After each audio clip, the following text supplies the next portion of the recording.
Pembelajaran 1 tentang menjawab pertanyaan berdasarkan isi dongeng. Pada jam istirahat, Nina dan teman-teman bermain di halaman sekolah. Saat tengah asyik bermain, Nina melihat beberapa kupu-kupu berterbangan di taman. Kupu-kupu itu sangat indah. Kupu-kupu terbang dan hinggap pada bunga-bunga yang tumbuh di halaman sekolah. Selain kupu-kupu, Nina juga melihat capung yang terbang dan hinggap pada bunga-bunga yang sedang bermekaran. Nah, ayo kita membaca. Di halaman 33, melihat kupu-kupu yang cantik, Nina teringat dengan dongeng yang pernah diceritakan oleh ibunya. Yuk kita dengarkan dongeng yang pernah didengar Nina. Caca yang rendah hati.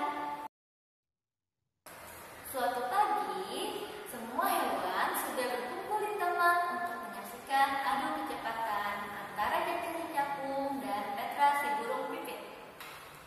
Petra, tunjukkan kepada si capung kecil itu bahwa kita para burung lebih cepat dari mereka. Kamu harus memenangkan pertandingan ini, ucap seekor beo. Tenang saja beo, aku akan mengalahkan hewan kecil itu dengan satu kepakan saya, jawab Petra. Caca hanya diam mendengar ejekan dari Petra. Caca sabar dan tidak marah. Mereka, teman-teman Caca, berusaha menghibur Caca agar tidak patah semangat. Semangat Caca, kamu hanya perlu terbang hingga garis akhir. Terbanglah dengan hati-hati ya, ucap seekor kembang. Pertandingan pun dimulai. Caca dan Petra harus terbang mengelilingi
Yang memenangkan itu adalah Caca dan Petra. Mereka terbangnya bersama-sama hingga ke garis akhir.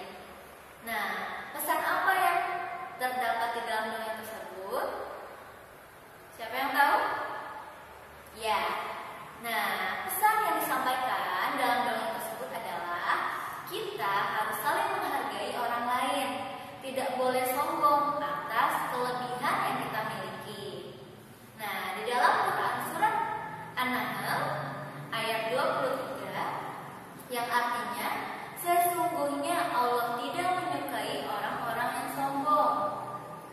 Dan ada lagi Quran surat Al-Isra ayat 36 sampai 37 yang artinya, dan janganlah kamu berjalan di muka bumi ini dengan sombong, karena sesungguhnya kamu sekali-kali tidak dapat menembus bumi, dan sekali-kali kamu tidak akan sampai setinggi gunung.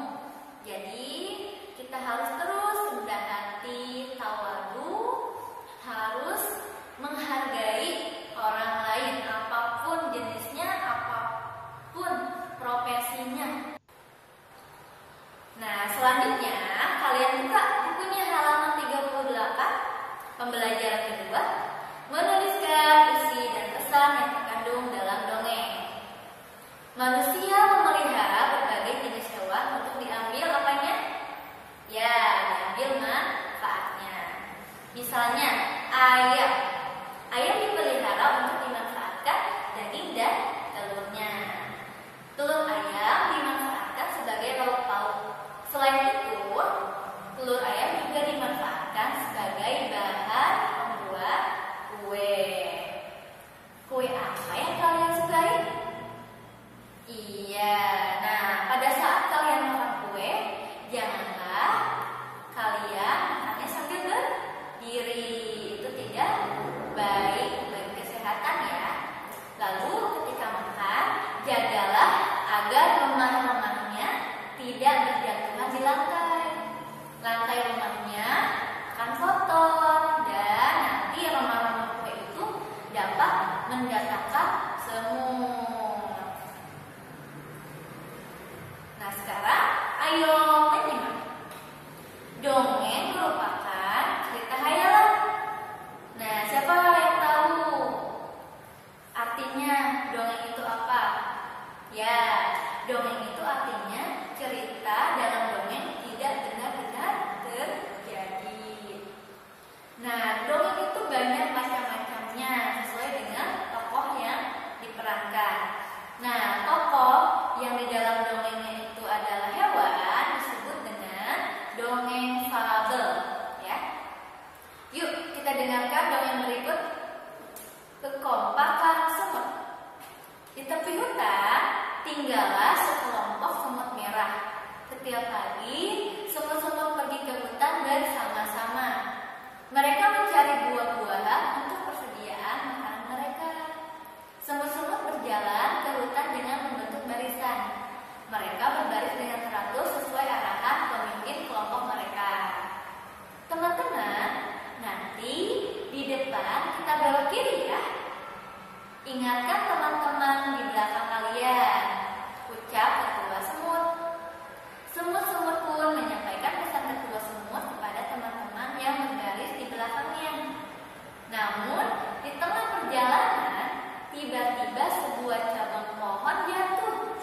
Ranting pohon itu menimpa beberapa semut dalam barisan.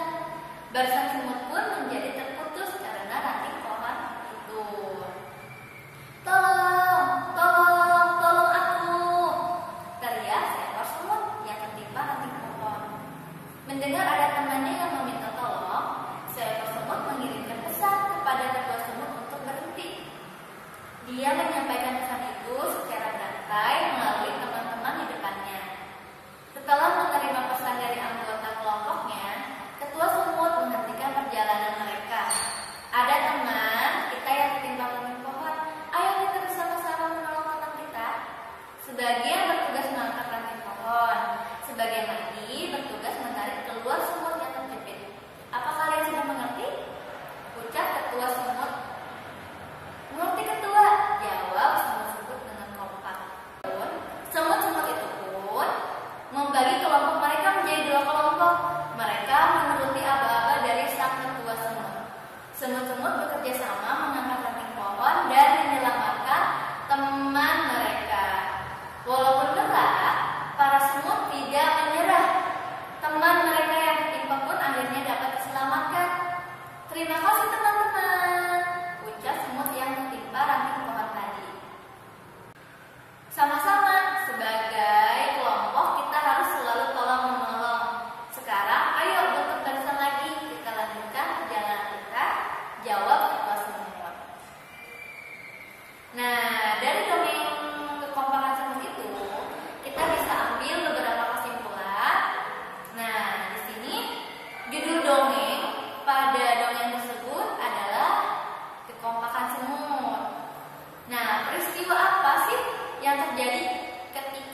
bagaimana cara menyelamatkan semut tersebut? Iya, untuk menyelamatkan anggota semut yang tertimpa ranting pohon, ketua semut itu mengajak semua semut menolong semut itu dengan membagi kelompok menjadi dua. Nah, sebagian mengangkat ranting pohon, sebagian lagi menarik keluar semut yang terjepit.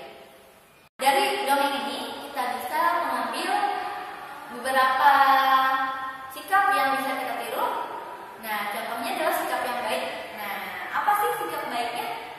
Yaitu kita harus selalu saling tolong menolong kepada siapapun ya. Baik itu orang yang sedang terkena musibah maupun orang yang sedang membutuhkan pertolongan ya. Oke, nah sekarang dibuka halaman 43, pembelajaran 3. Menuliskan kembali isi dongeng ya. Di sini ada tugas. Tugasnya tugas yang pertama.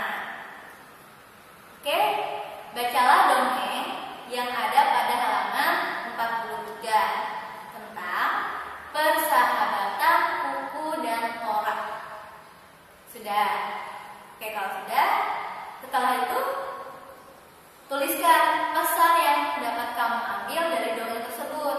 Nah, nanti mengerjakan tugasnya boleh ditulis ya. Oke. Selanjutnya, kalau sudah nanti dibuka halaman 50, pembelajaran 4, menceritakan dan memperagakan cerita dalam dongeng. Nah, sekarang tugasnya itu bacalah dongeng yang ada pada halaman 50 tentang petani dan anak ikan mas. Di halaman 55 ada pembelajaran kelima, menyebutkan pesan yang terkandung dalam cerita dengan benar. Nah, tadi tugas pertama, sekarang tugas yang kedua. Di halaman 55, tugas keduanya, bacalah kembali cerita yang ada pada halaman 50 pada pembelajaran 4 tentang petani dan anak ikan mas. Buatlah diagram di buku paket tematik 3B halaman 55 tentang isi cerita tersebut ya. Nanti sebelum mengisi diagram itu kalian baca kembali ceritanya tentang petani dan anak ikan mas di halaman 50. Tugasnya di halaman 55. Oke. Sekarang, nah ini ya bentukannya ya. Ini contoh diagram dongengnya ya. Kalian bisa nanti mengisinya di sini ya. Menolong sesama makhluk hidup. Nah, tokoh di dalam dongeng itu apa saja kalian isi. Isinya di buku paket ya. Lalu sifat tokohnya kalian sebutin nih. Tokoh ini sifatnya apa? Gitu ya. Kemudian peristiwa yang terjadi. Nah, dalam dongeng tersebut ada peristiwa atau ada kejadian apa nih? Ya, ada peristiwa yang terjadi. Apa peristiwa yang terjadi dalam dongeng tersebut? Lalu setiap dongeng itu pasti ada pesannya, ya. Ada beberapa pesan yang ingin disampaikan. Nah, kalian tulis pesan dalam dongeng ini tuh apa? Pesan yang baiknya, pesan yang tidak boleh dikerjakannya apa? Pesan yang baiknya apa untuk kita tiru dalam kehidupan kita sehari-hari. Nah, sekarang 59, pembelajaran 6, menulis dongeng berdasarkan gambar. Nah, nanti kalian bisa menulis dongeng sambil lihat gambarnya. Jadi, sebelum menulis dongeng, kalian perhatikan dulu gambarnya dengan teliti. Nah, hal-hal yang harus diperhatikan itu antara lain, 1, tokoh dalam gambar. Tokohnya siapa? Nah, kalian perhatikan dulu. Kedua, latar tempat dan waktu pada gambar. Nah, latarnya itu di mana? Waktunya kapan? Nah, kalian harus memperhatikan itu. 3,